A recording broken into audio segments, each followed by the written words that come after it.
Nakib here once again, and today I've decided to make a short review of a new favorite lens of mine which I recently purchased for my Fujifilm X-T3. It's a fully manual 35mm 1.2 lens by 7artisans. Now, don't let the name or the $100+ price tag fool you. By no means are those two things an indicator that this lens is crap, because that's definitely not the case with this lens, at least in my opinion. Sure, it's not perfect by any means, but in this day and age of seeking perfection, from pushing ISOs with the most minimum of noise to frame rates that can make anything you shoot look glamorous, who really cares about seeking perfection, right? I feel somehow we have lost one of the most important ingredients that makes photography fun, which is, in my opinion, character. Just not much of it these days. We are so bogged down with numbers and figures in the spec sheet that we have pretty much left behind what really makes photography magical and fun, which is, in my opinion again, character.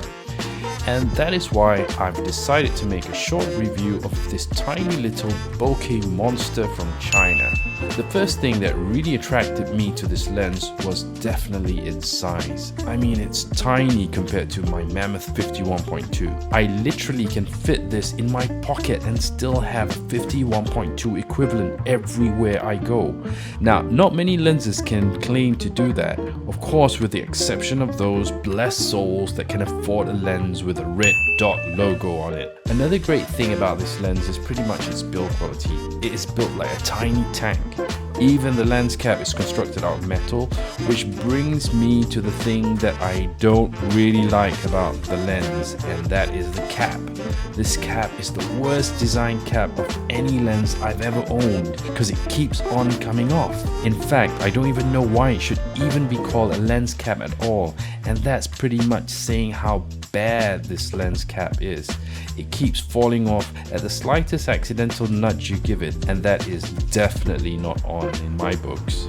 Okay, so let's now talk about the image quality this lens produces at f1.2. In my opinion, the bokeh it produces is really quite nice and creamy, and it has this very old school vintage quality about it, which I am a big fan of. It's definitely not a super sharp lens at f1.2, especially around the edges, but no one should really buy a lens like this to cut tomatoes with, because it's about as sharp as a pencil that your preschool child uses.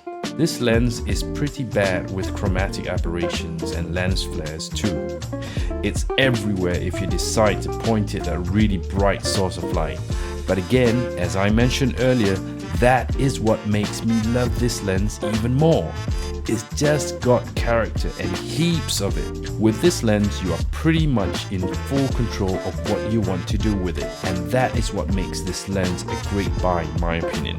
Anyway, I did say I wanted this review to be short, so I guess I will end by saying if you're seeking a sharp edge-to-edge lens, then this lens is definitely not for the faint-hearted. But if you're looking to reignite days of old and spicing up your interest back in just some good old fun photography, go and buy it already. You can't really go wrong with its giveaway price for an f1.2 lens.